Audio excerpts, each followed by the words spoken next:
মাত্র দুটি গল্প, কিন্তু প্রভাবটা অনেকটাই বড়।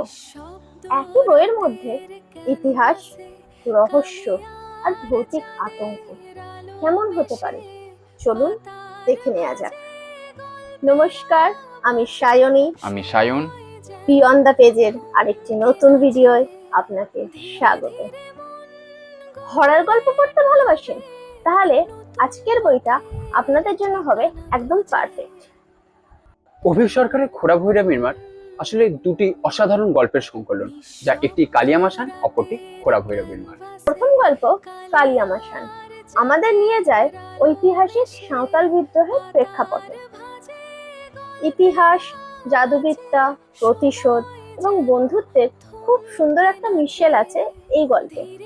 গল্পের রহস্য যেমন টানটান, ঠিক তেমনই গল্পের শেষের আবেগঘন অংশটি পাঠকের মনে ছাপ ফেলতে বাধ্য।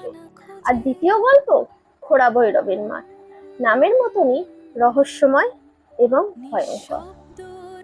এক গ্রাম, এক আঙুল ভাঙা দেবী মূর্তি, আর একের পর এক রহস্য। ঠিক কি ঘটছে এই গল্পেই সেই রহস্যকে ভেদ করতে চলেছে। গ্রামীণ বাংলার পরিবেশ, লোকবিশ্বাস, অলৌকিক আতঙ্ক সব মিলিয়ে এই গল্পটা ভীষণ গা ছমছমে। লেখক অভিক সরকারের সবচেয়ে বড় শক্তি হলো তার লেখনীর অসাধারণ ভাব গঠন, যা একবার পড়তে বসলে পড়া না শেষ করে ওঠা যায় না।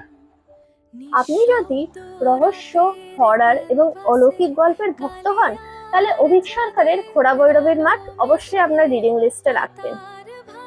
বইটি সংগ্রহ করতে হলে অবশ্যই পত্রভারতীর বুক স্টলে পেয়ে যাবেন, এবং এর মুদ্রিত মূল্য মাত্র 150 টাকা। এই বইটি যদি আপনারা পড়ে থাকেন, তাহলে আপনাদের মতামত অবশ্যই আমাদের কমেন্টে জানাতে ভুলবেন না। আর এমন আরো বইয়ের রিভিউ পেতে আমাদের পেজটিকে ফলো করতে ভুলবেন না।